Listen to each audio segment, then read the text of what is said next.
Praise the Lord Jesus Christ. எனக்கு அன்பான தேவ ஜனங்களே, என்கரேஜ் பை ஹோலி ஸ்பிரிட் இந்த சீரீஸ்க்கு நான் உங்களை வரவேற்கிறேன். ஆண்டவருக்கு நான் மிகவும் மனதார நன்றி சொல்கிறேன்.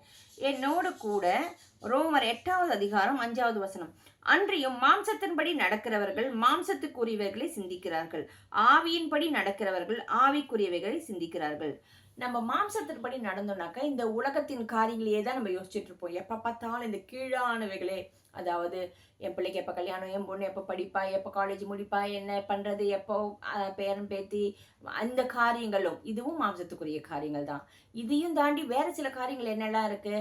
நான் ஒரு வீடு வாங்கிட்டேன், இன்னொரு வீடு வாங்கணும், நான் கார் வாங்கணும், பங்களா வாங்கணும், நான் அதை பண்ணணும், இதை வாங்கணும், இந்த ட்ரெஸ் வாங்கணும், அந்த ஃபங்க்ஷனுக்கு போகணும், இந்த நகை வாங்கணும், அவங்க வீட்டுக்கு போகணும், இவங்கக்கிட்ட பேசணும், அதை பேசணும். இது எல்லாமே இல்லை, நான் இன்னும் மேலே படிக்கணும், இன்னும் நான் அந்த ஆஃபீஸ்க்காக படிக்கணும். இதெல்லாம் பூமிக்குரிய விஷயங்கள். இதெல்லாம் எப்போ நடக்கும்னாக்க உங்கள் தேவைகள் எல்லாம் கர்த்தர் ஏற்ற நேரத்தில் அவர் செய்வார். நீங்கள் பூமிக்குரியவர்களாக இல்லாதபடிக்கு, நம்ம இந்த மாம்சத்துக்குரியவர்களாக இல்லாதபடிக்கு, நம்ம எல்லாருக்கும் ஒரு நித்திய ஒரு ஜீவன் உண்டு. அதே நேரத்தில் ஒரு நித்திய வீடு உண்டு. அது என்னது? பரலோகம். ஸோ நம்ம எல்லாரும் இந்த பூமிக்குரியவர்கள் அல்ல. இது தற்காலிகமான இடம். This is temporary place. ஓகேவா? நம்ம எல்லாரும் பரலோகத்துக்கு போய் சேர போகிறோம். அப்போ அதுதான் நம்ம நித்தியமாக நம்ம வாழ போகிற இடம், நித்திய ஜீவன் அடைந்து கொண்டு. அப்போ நம்ம எப்படி இருக்கணுமா? பூமிக்குரியவர்களை யோசிக்கக்கூடாது, இந்த மாம்சத்துக்குரியவர்களை யோசிக்காதபடிக்கு ஆவிக்குரியவர்களை நம்ம எப்போவுமே யோசிக்கணும். ஆவிக்குரியவர்களாக இருந்தால் நம்ம சிந்தனை எப்படி இருக்குமா? ஆவிக்குரிய விஷயங்களே யோசிச்சு கொண்டு இருக்கும். ஆவிக்குரிய விஷயங்கள் என்ன?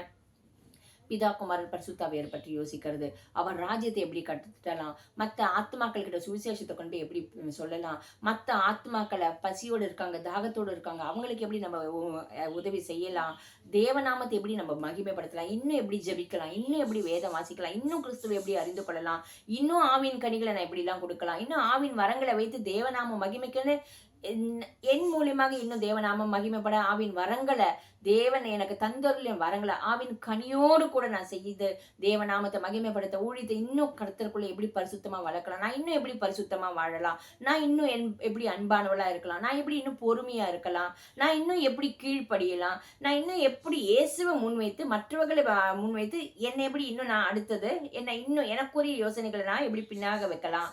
இதெல்லாம் தான் ஆவிக்குரிய விஷயங்கள்.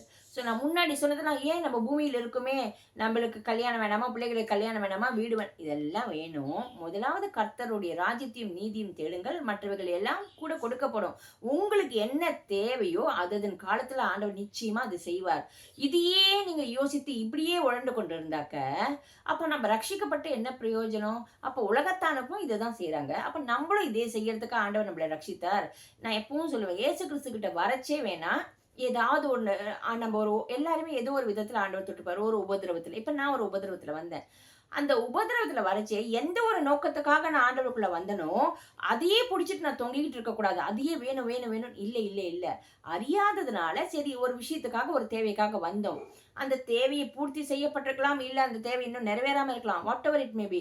ஆனால் அன்னைக்கு வந்த அதே தேவைக்காகவே இன்னும் நான் தேவைக்காகவே ஓடிக்கிட்டு இருந்தா நம்மளை விட பரிதாபத்துக்குரிய நிலைமை வேறு யாருக்குமே இல்லை. ஏன்னா இம்மைக்காக மாத்திரமில்லை, மறுமைக்காக அவர் நம்மளை மெயினாக ரட்சித்ததே இந்த பூமியில நம்ம நல்லா வாழணுங்கிறதுக்காக மாத்திரம் இல்லை, நம்ம நித்திய ஜீவனை அடையணும். அதுதானே நம்மளோட பாவத்தின் சம்பளம் மரணம்.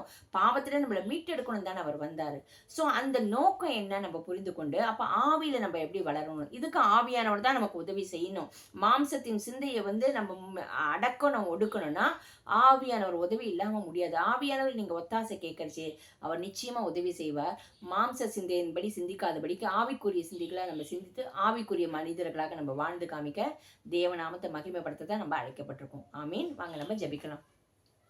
எங்கள் அன்பின் பரலோக தகப்பனே, ஸ்தோத்திரம். பரிசுத்த ஆவியானவரே வாஞ்சிக்கிறோமப்பா. ஆண்டவரே, நாங்கள் இனி மாம்சத்துக்குரியவர்களாக வாழாதபடிக்கு மாம்சத்துக்குரிய சித்திகள் எல்லாம் இயேசுவின் நாமத்தினால எங்ககிட்ட எடுத்து போட்டு ஆவிக்குரிய பிள்ளைகளாக ஆண்டவரே 99% இல்லை ராஜா, 100% ஆவிக்குரிய பிள்ளைகளாக நாங்கள் வாழ்ந்து காமிக்க, ஆவிக்குரியவர்களே சிந்திக்க ஒவ்வொருத்தருக்கும் கிருபையும் பலனும் தெரிவீராக. யார் யாரெல்லாம் இன்னும் இன்னும் ஆண்டவரே அந்த மாம்சிக சிந்தையிலேயே உழண்டு கொண்டிருக்கார்களோ இயேசுவின் நாமத்தினால ஆவியானவர் எங்க உங்க விடுதலை உண்டு. ஆவியானவர் விடுதலை தந்து ஆவிக்குரிய பிள்ளைகளாக மாற்றுவீராக. இயேசுவின் நாமத்தினால ஜெபிக்கிறோம் பிதாவே. ஆமீன். ஆமீன். God bless you.